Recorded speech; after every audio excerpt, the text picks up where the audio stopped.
Est-ce que vous pouvez déjà nous préciser quelle émotion vous avez ressentie quand vous avez fait votre geste en plus d'escrime un peu Ah pour oui, oui, allumer. oui. Alors ça, j'avais mijoté ça depuis un moment. Euh, je trouvais un peu conventionnel l'allumage du chaudron. Je me suis dit, il faut que je trouve quelque chose d'un peu original. Et c'est pourquoi j'ai fait le geste d'une action d'escrime pour allumer le fameux chaudron. Et je pense que ça a été pas mal perçu. J'avais peur que ça plaise pas trop au comité de la flamme, mais non, ils ont été très satisfaits. Voilà. On voit d'ailleurs que vous avez toujours le geste et le... Oui, oui, bah ça, c'est comme le vélo, l'escrime. Hein. C'est pas tout à fait comme le vélo parce que je serais bien incapable de faire un match d'escrime maintenant. Finalement un sport assez violent et il faut avoir tous ces moyens physiques. Par exemple, une action d'escrime, une attaque, c'est un départ de 100 mètres et dans un match, on en fait 25, quoi. Donc c'est épuisant. Je suis incapable maintenant de faire quoi que ce soit en escrime. C'est pourquoi d'ailleurs je me suis mis au golf. Et 2 fois par semaine, je joue toujours au golf.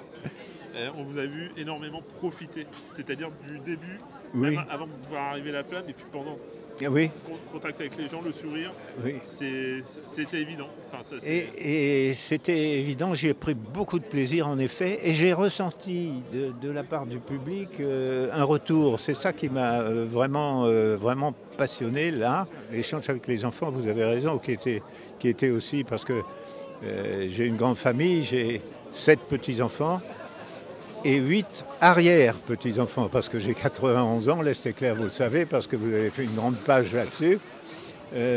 Oui, ce que je voulais dire, c'est que le public troyen, je disais ça aux gens de la chaîne nationale, là, le public troyen est très réactif, enthousiaste, et je le savais, et je l'avais constaté même la semaine dernière avec le Tour de France.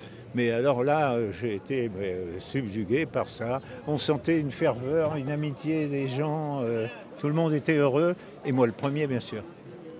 c'est ouais, allumer le chaudron comme ça, on se dit, vous étiez préparé, mais sans trop savoir aussi ce que ça allait être non plus. C'était pas tout à fait une surprise parce que vous savez qu'on peut voir la flamme de A jusqu'à Z tous les jours.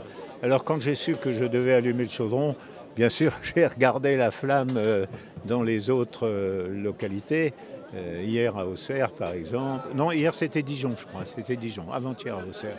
Donc j'avais regardé, je n'ai pas été surpris, mais même en sachant ce qui va se passer, au moment où on approche le flambeau de la flamme, c'est un moment d'émotion, hein, grande émotion. Vous avez fait les Jeux Olympiques il y a plus de 60 ans, en 56 et en 60. Ah oui, oui. D'être accueilli ici comme une rockstar, qu'est-ce que ça vous fait? Oui, alors, bon, certes, il n'y a pas beaucoup d'Aubois qui ont fait 2 Jeux Olympiques, c'est certain, mais j'ai été surpris de cette ferveur et vous avez posé une bonne question parce que c'est vrai, je ne suis pas spécialement une vedette super champion, mais je crois que c'est surtout, comme je le disais, mon investissement où je suis connu par tous les sportifs, enfin, peut-être un peu moins maintenant parce que vous savez, on oublie vite, hein. Mais vraiment, je me suis investi. Tout est mesuré, tout est organisé au cordeau. Et je trouve formidable que ce comité de la flamme et le comité d'organisation des Jeux, le fameux COJO, ait pu soulever autant de monde en France avec ce parcours de la flamme. Bon, je ne suis pas tout seul, hein, on est 11 000, je crois, 10 ou 11 000, je ne sais plus. Mais on a vraiment ce parcours de la flamme ont motivé toute la population, je crois. Est-ce que vous pouvez nous raconter quand on vous contacte, non seulement pour porter la flamme, mais en plus qu'on vous dit dans l'eau, il y a 113 personnes qui vont la porter et vous serez le dernier à allumer le chaudron. Ah oui. Quel sentiment vous avez eu quand vous avez su ça? Ça, c'est énorme, ça. Déjà, quand j'ai appris dans un premier temps que j'allais porter la flamme. Bon, euh, pas, pas trop étonné, parce que, comme je vous l'ai dit, de Jeux Olympiques en France, dans l'Aube, il n'y en a pas beaucoup. Mais quand j'ai appris que j'allais allumer le chaudron, que j'allais être le dernier, que j'allais être sous les projecteurs, alors là, ça a été une émotion énorme. Et j'ai même téléphoné à la ville pour dire, dites-moi, c'est bien vrai?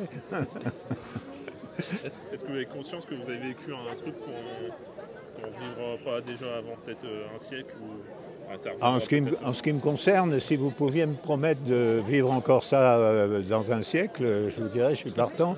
Je vous dis, j'ai 91 ans et en toute sérénité, je dis toujours que mon espérance de vie, elle se compte sur les doigts d'une main. Hein. Mais ça ne m'affole pas parce que pour l'instant, je suis en bonne santé et j'en profite au maximum. Là, pour répondre à votre question, j'ai vraiment goûté ce plaisir pendant toute la journée parce que j'ai commencé à le suivre à la télé dès le matin. Super. Eh ben, merci beaucoup, monsieur. Merci, c'est un plaisir. Monsieur.